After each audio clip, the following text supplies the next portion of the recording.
Okay, let's unpack this. Imagine stepping back, way back in time to 17th century Antwerp. Right. It's this city just absolutely buzzing with artistic energy, the Flemish Baroque period. Absolutely electric. And while, names like Rubens totally dominate the history books, there were countless other, incredible artists carving out their own space. Yeah, mastering specific subjects, creating work that was really, really prized at the time. And that's exactly where we're heading today, into the world of a painter who maybe isn't a household name everywhere now, but wow, was he a master of his craft. Exactly. We're diving into the life and art of Alexander Adrienssen. Adrienssen? Yeah. He was born right there in Antwerp, 1587, and stayed there his whole life. Passed away in 1661. And while his contemporaries were, tackling these huge historical scenes or dramatic portraits, Adrienssen, he found his fame somewhere else entirely. Which was? The still life. And specifically, he got really renowned for his, masterful depictions of fish and game. Fish and game. Interesting niche.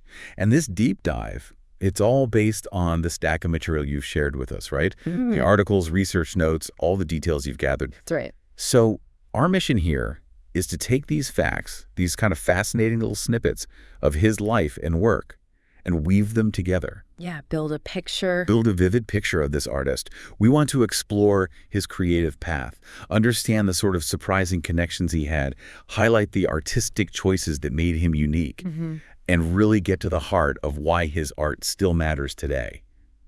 But, without getting bogged down in that dry academic textbook stuff. Definitely not. It's about bringing his story to life, seeing how, the details of his biography connect to the actual paintings he made and the world he lived in. Looking for those key insights. Exactly. Those things that make him stand out. Okay, so let's start right at the beginning then. His roots. Turns out, Adrienssen came from a family that was already, deeply involved in the arts. Right, but in a different way. His father was Emmanuel Adrienssen, All right. a very well-known composer and a celebrated lute player in Antwerp. Music. Yeah, so the foundation was creative, just musical, not visual to start with. But that artistic inclination, it definitely didn't stop with Alexander. His brothers were painters, too. Oh, really? Yeah. Vincent became known as a battle painter, and Nicholas, he was a portrait painter. A whole family of artists, then. Pretty much. And what's interesting is Nicholas, the portraitist, actually lived with Alexander for a while after he came back from Holland. Ah. You can sort of picture this household, right? Music going on, maybe battle scenes being sketched over here, portraits over there. And Alexander starting to focus on his still lifes. Perhaps. It must have been a pretty vibrant, creative environment. For sure. And we know Alexander was baptized January 17th, 1587. Is that right? That's the date, yeah. At St. James Church in Antwerp, a real landmark. And his formal art training had started pretty early. Yeah, 1597, he would have been about 10. Became a pupil of an artist named Artis van Dyck. Artis van Dyck.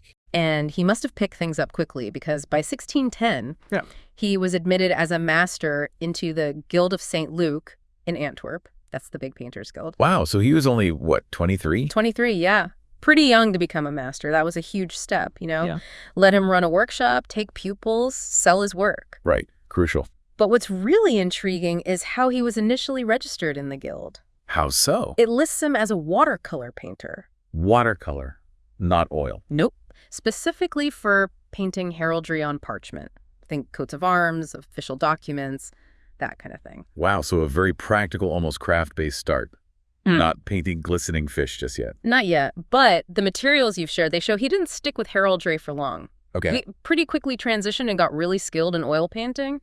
And that's where he found his true specialization, where he built his reputation. In still life. In still life. That shift is really significant, moving from that, functional decorative art to easel painting, really dedicating himself to depicting objects. And it worked out for him. It definitely paid off, established him as a real force in a city that was already just packed with talent.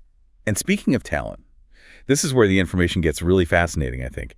It really shows his standing. Yeah. His skill wasn't just appreciated by, other still life guys. It caught the eye of the absolute giants. Peter Paul Rubens. The Rubens. The dominant figure in Flemish Baroque painting. He admired Adrienssen's work so much he actually bought 2 of his paintings. Wow. For his own personal collection. Okay, that is a massive endorsement. Just imagine Rubens, who could basically get anything he wanted, Right. choosing to spend his own money on Adriaenssen still lifes.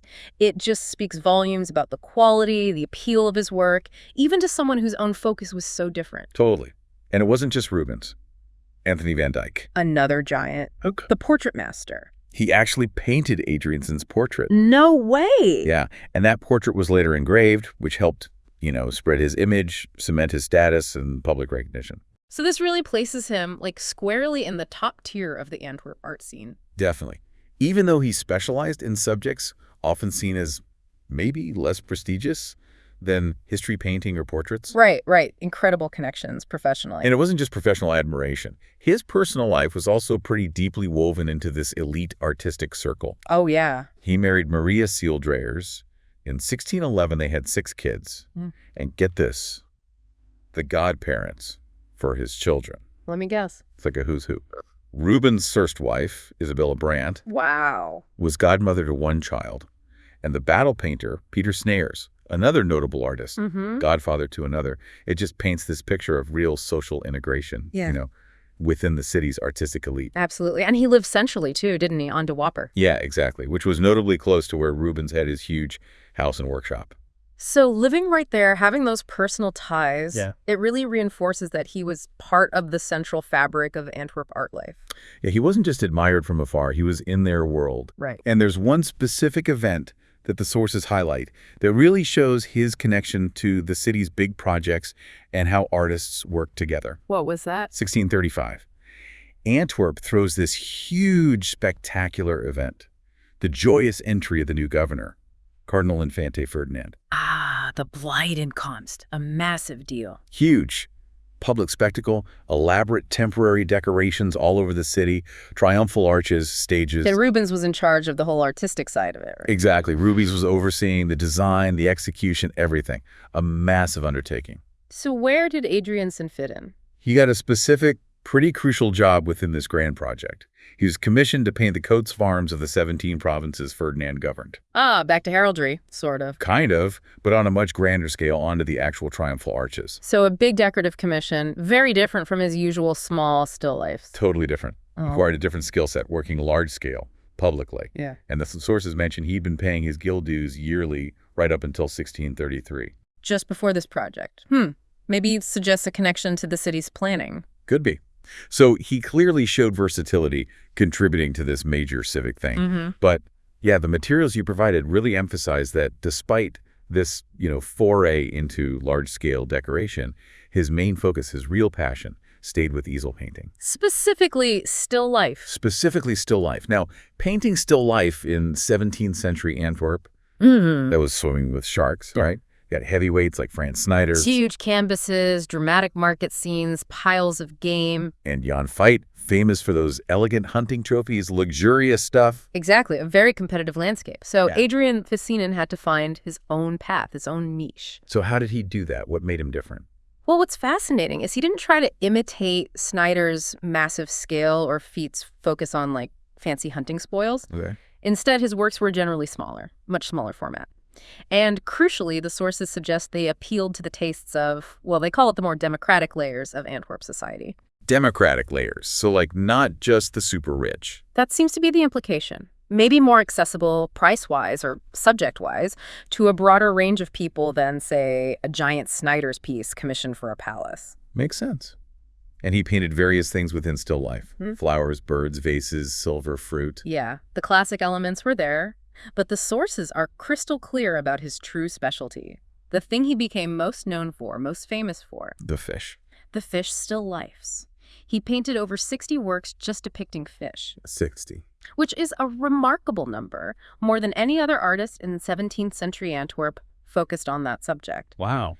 That sheer volume really underlines his dedication to it and also suggests there was a real market for his fish paintings. And many were smaller, maybe less expensive. Seems so, reinforcing that idea of a broader appeal. So what was it about his fish paintings that made them so popular? It wasn't just the quantity, right? It was how he painted them. Exactly. The descriptions are pretty vivid. He showed raw fish, the sources mentioned flounder, smelt, cod, sea ray, eel, even lobster.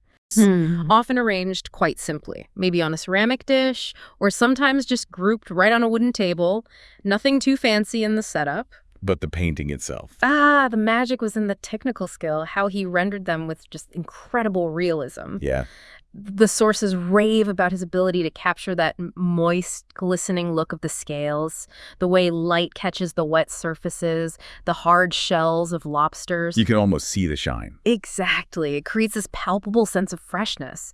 One source described it as looking as if they were just pulled from the water. Wow. Like they could still flop around?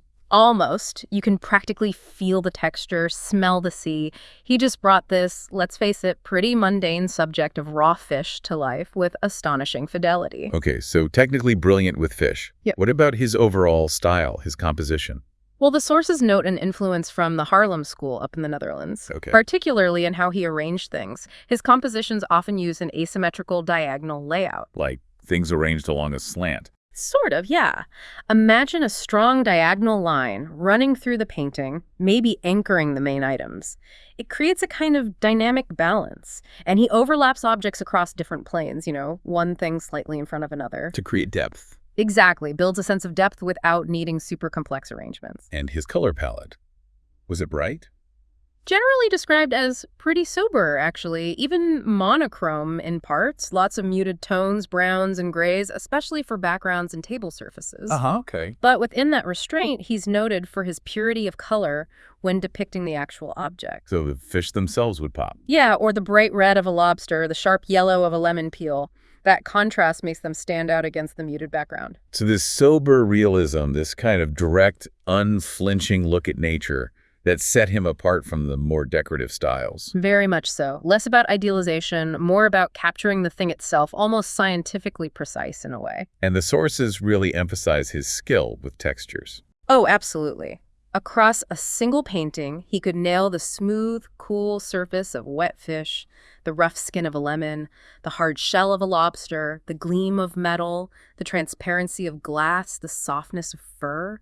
Even the crumb of bread. He could do it all. Convincingly, yeah. His compositions might look simple, but the technical execution was top-notch. There's even a really interesting note that he might have been one of the first artists to use copper paint. Copper paint. Huh. Yeah, a material that became more common later adds another layer to his technical exploration. You can really see all this coming together in that specific painting described, the still life with ham and lobster. Right, that's a great example they break down. So let's picture it. You're looking down at a table. Slightly high viewpoint. Okay. Objects are arranged deliberately, but not crowded. There's a Delft plate with this vibrant pinkish-red lobster on it. Center stage, almost. Yeah. Behind it, a peeled orange, glass of wine, a ceramic jug, mustard pot, kind of in the middle. Then off to the left, a silver plate, a knife with a fancy handle, some bright yellow lemon peel curls. Mm-hmm. And further back, a water glass, a big ham, and a slice of bread. And what's key about that arrangement, as described, is how you can still see each item pretty clearly. Right. They don't totally block each other. You can appreciate each thing. But the overall feel is simple, balanced, orderly. He uses those vertical shapes, the jug, the glasses, for structure. Balancing the rounder things, like the plates and the ham. Exactly. And the sources mention this unifying warm tone over the whole painting and a broad brushstroke that kind of ties it all together. It sounds like a perfect illustration of that sober realism, that directness, and just the sheer technical skill applied to everyday stuff. It really is, finding that beauty and complexity in what seems ordinary. Yeah, Adrienssen, he kept this up for a long time, right? It was pretty prolific. Yeah, remained active creatively right into his old age. His last signed works are dated 1660. Just a year before he died. That's right. He passed away in 1661, buried October 30th, back where it all began for him, St. James's Church in Antwerp. Full circle. And while, yeah, maybe he's not Rubens or Van Dyck same as today. His work definitely endures. Absolutely. His paintings are in major museums all over, the Hermitage, the Prado, the Rijksmuseum, just like the materials you shared point out. Yeah, but you can still see them. And they keep offering us this really remarkable glimpse into 17th century Flemish art, but through his very specific lens, his unique focus, his genius for capturing texture, light, life. Yeah. especially those glistening fish. He really did carve out a distinct and highly respected place for himself in a super competitive world, too. Yeah. By just focusing intently on his niche, depicting subjects others might have glossed over, but doing it with extraordinary skill and this compelling realism. So when you look at his whole journey, starting with heraldry, becoming this master of still life, specializing in fish, getting nods from giants like Rubens and Van Dyck, finding his own unique style, what really stands out to you listening now about that intense focus, that dedication to specific subjects like fish? It's interesting, isn't it? This deep dive into Adrienssen really leaves you with something to think about. You know, in a world that constantly throws endless possibilities at us, often telling us to diversify, broaden our horizons. Yeah, do everything. Right.